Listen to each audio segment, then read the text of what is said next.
Ladies and gentlemen, I am Harry Lasaniziris, and this is my YouTube channel grecochess. And I'm going to continue the series of presenting games suggested to me by my Facebook friends. In the first video, we showed a game by the British Grandmaster Keith Arkell, my Facebook friend, who defeated his fellow British Grandmaster Julian Hodgson. The second video now, my Facebook friend is Rauf Mamedov from Azerbaijan, and he's facing the Russian Grandmaster Daniil Dubov. Both of them are Grandmasters. The game took place in the year 2017 at my own home country, Greece, at the beautiful island of Crete, located at the south of Greece. This is the biggest of all the Greek islands. Mamedov had white, Dubov had black, and let's share the screen to go through the moves of the game.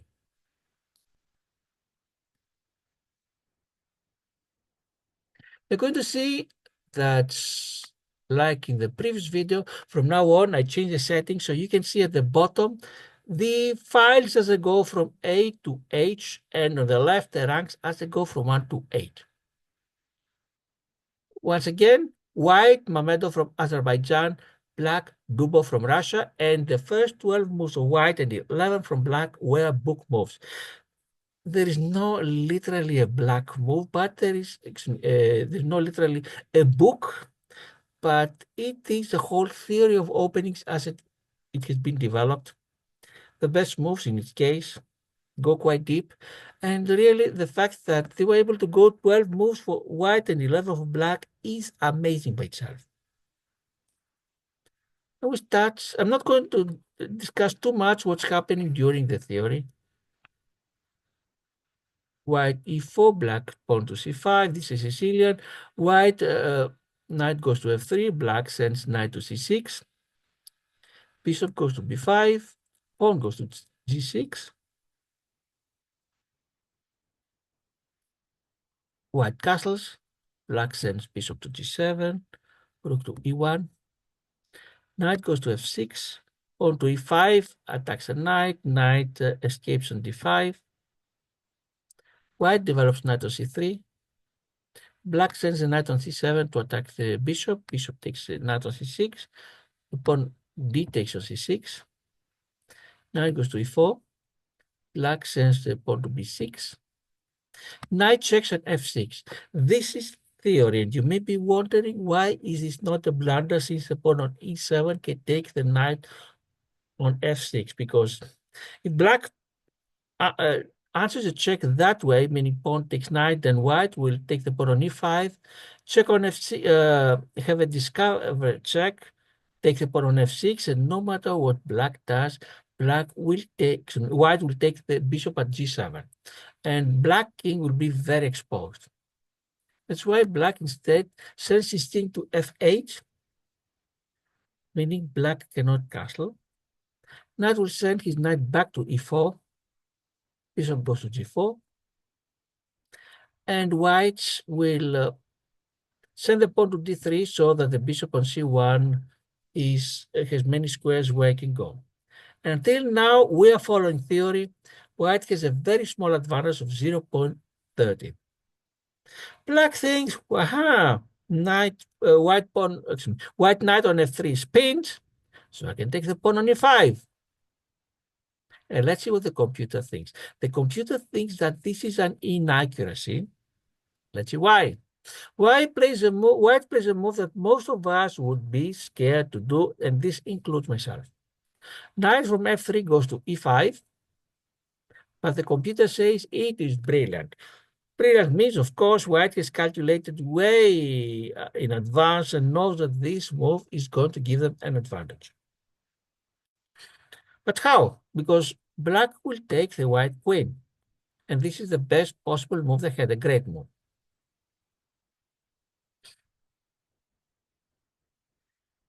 White will check from h6. Black sends the king to g8. And look at that. While the black king is at the same square, g8, where it would have castled, the black rook on h8 is very, very much constrained. White will take the pawn on c6 to threaten the black queen. Black decides to save their bishop first and go to c2. Great moves in the computer. White will take the pawn on c5. Computer says it is brilliant. They could have taken the queen instead. And let me tell you, when the computer says it's brilliant, this is way above my level to be able to judge them or to evaluate them. That is why this game is really very amazing. It's very spectacular. Pawn from b6 takes the knight on c5, and now white will take the queen on d8, and rook will take the knight at d8.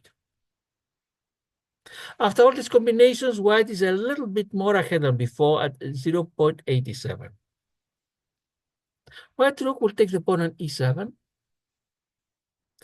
and the knight goes to e6 to constrain the white rook. Yes, to continue going along the 7th rank, but not any longer along the e file.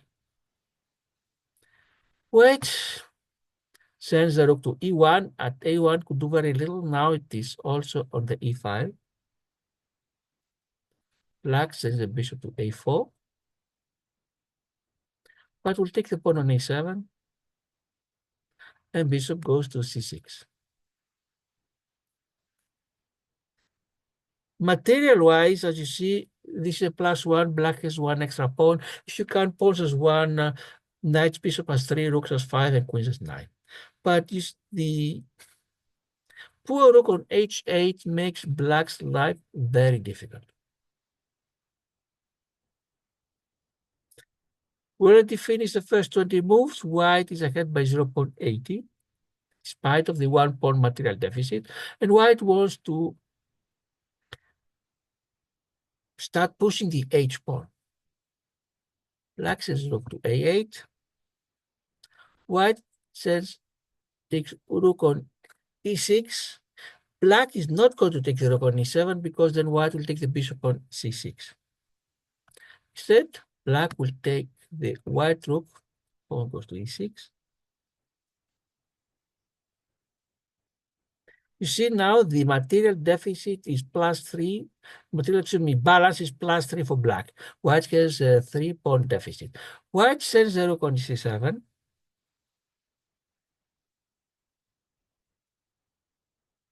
And now black cannot save the bishop. Why? Of course, if it goes to c8, the rook will take it. If it goes to a6, what happens? Rook goes to c8, check, and next move, rook takes rook.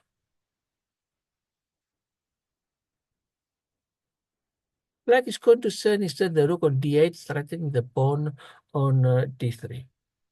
White takes the bishop. This is a mistake of the computer, and you see for the first time ever, white has a big advantage from a little bit between 0 and 1 pawns. Now white is 2.03 pawns ahead. Move number 25.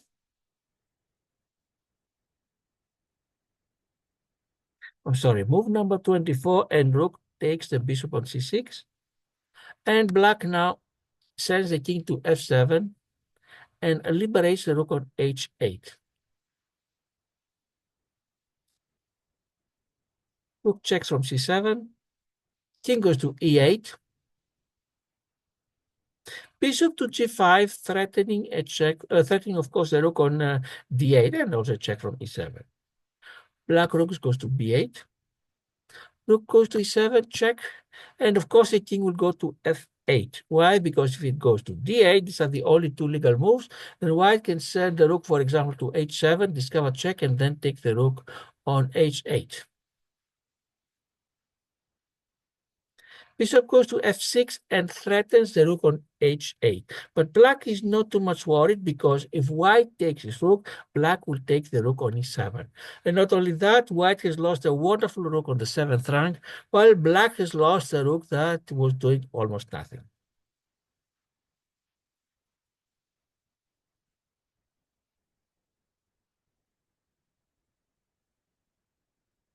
This is why black would rather attack the pawn on a2. 2.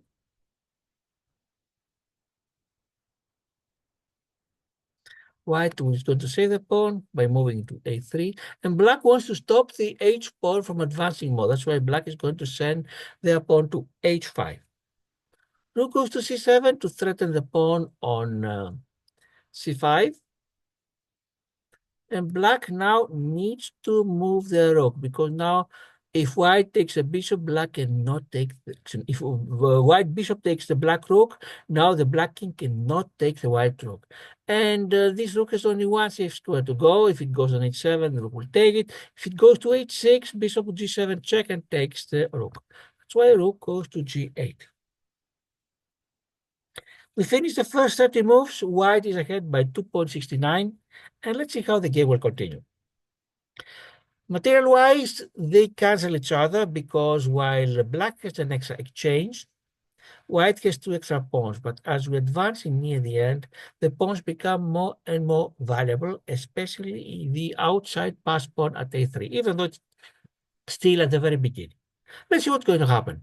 White continues pushing the pawns. f2 goes to f4, king goes to e8. White tries to centralize the king. That's what needs to be done as the game approaches near the end. Centralize the king. The king that before had to be protected and castled and had pawns in front of it at the edge of the board, now becomes much more valuable and is centralized. Goes to f2. Black sends the rook to b8. White sends the bishop on e5. This is a little bit dangerous, because the rook at b8 is just behind the bishop, and only the white rook at c7 protects it. Black will send the rook to b3 and attack the pawn at d3. White saves it with the king goes to e3, and black sends the king to d8. White will take a pawn at c5. Is +1 head material.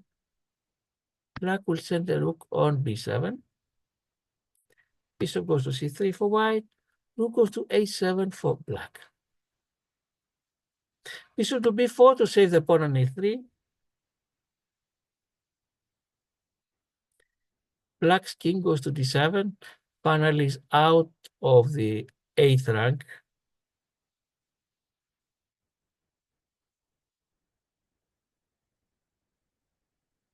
The white rook goes to g5.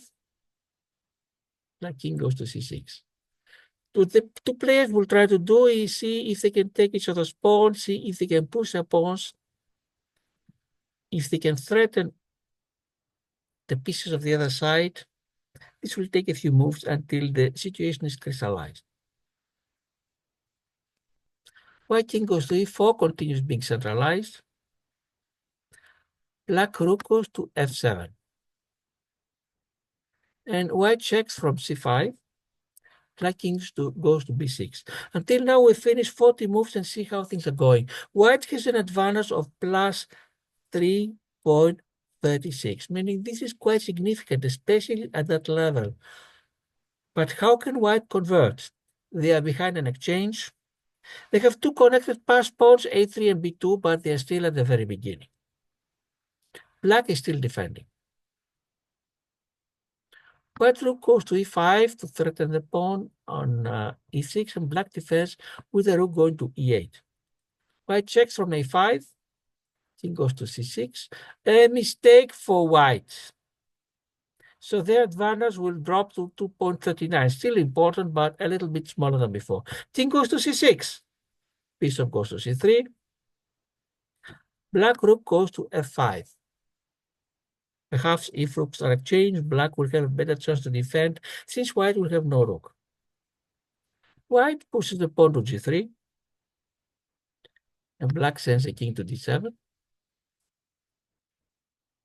And white will send the rook on a5. Yes, we're going to exchange, but under my terms. As I say, to take is a mistake. So white challenges black to take first. And that's what black is going to do. White will use a bishop to take the rook. We are already moved number 5.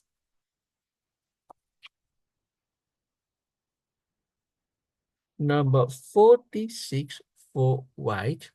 Black sends a rook on a8. black, white, of course, will save the bishop, goes to b4, rook goes to c8, bishop goes to c3 to block the rook from coming in the first or second rank. Rook goes to a8. King goes to e5 for white. Rook goes to a6. King goes to f6, attacks the pawn on g6. And rook goes to d6. Since black cannot save their pawn on g6, they want to take a white pawn. We reach 50 moves, and white has a significant advantage, 3.17, meaning more than a light piece. Especially at that level, these kind of differences usually lead to victory. White will take at g6, black will take at d3. White takes at h5, and rook takes at g3. We reach now 52 moves, and how things are going. Material-wise, white is 1 pawn ahead, because although they are down in exchange, they have 4 versus 1 pawns. But how about these pawns? Black's pawn is blocked. The e pawn is blocked by the f4. White, yes, these two are blocking each other, but the h, a, and b, white has 3 passed pawns. 2 of them are outside the a and the h. 2 are connected, the a3 and the b2. Of course, they are still below the center, but they have good potential.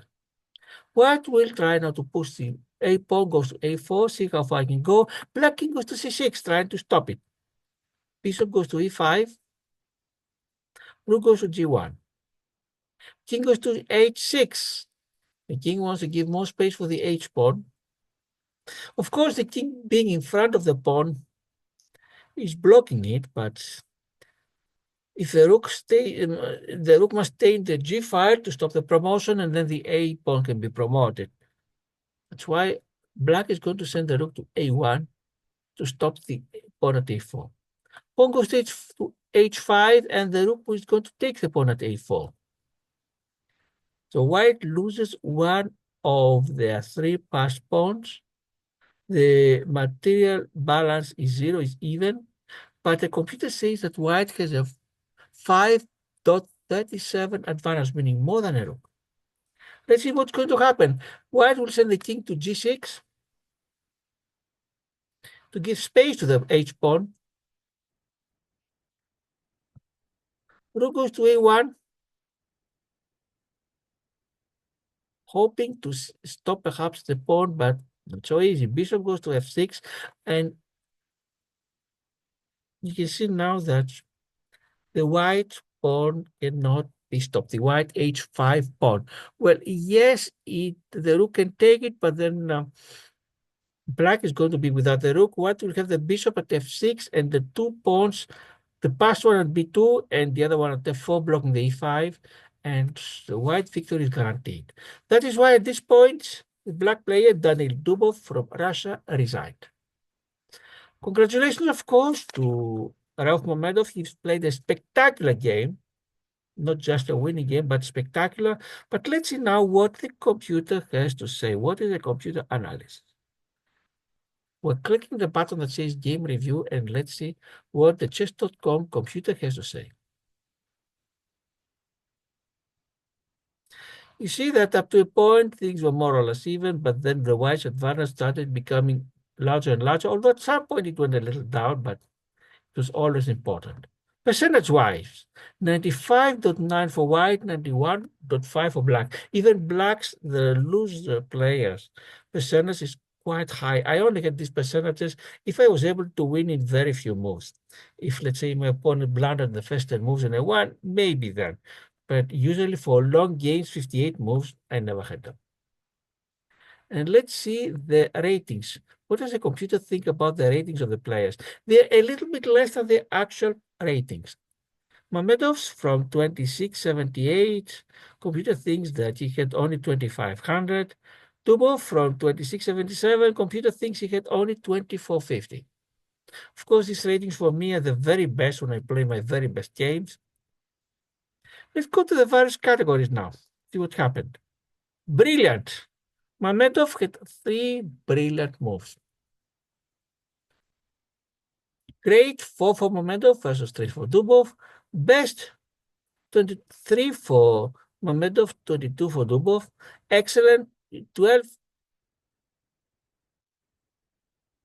for Mamedov, 11 for Dubov. Good 2 versus 7. Book moves. As I mentioned before, the first 12 for Mamedov, the white player, were book moves, and the first 11 for black were book until move number 12, black had an inaccuracy. Inaccuracies, each of them had 2 mistakes. Black had 1 mistake, and none of the players had any miss or blunder. So, of course, congratulations to Mamedov, but even the game of Daniil Dubov that lost was really spectacular. Thanks to Rauf Mamedov. Rauf, thank you very much for suggesting this game. And congratulations for your win. Thanks, of course, to the viewers that are watching these videos, and especially to the ones that subscribed. If you're interested, you can always click the subscribe button. That would be very nice. And thanks to some of you that have left some nice comments. We'll continue with more of these games, and just to tell you that neither Arkel nor Mamedov, who became my Facebook friends and sent me the games, none of them, I knew them personally, and that's why I especially appreciate the fact that not only they accepted my Facebook friendship request, but they also suggested these games for me to show in my YouTube channel. We'll continue with more games suggested by my Facebook friends. I am Harilas Eniziris, and this is Greco Chess. Goodbye.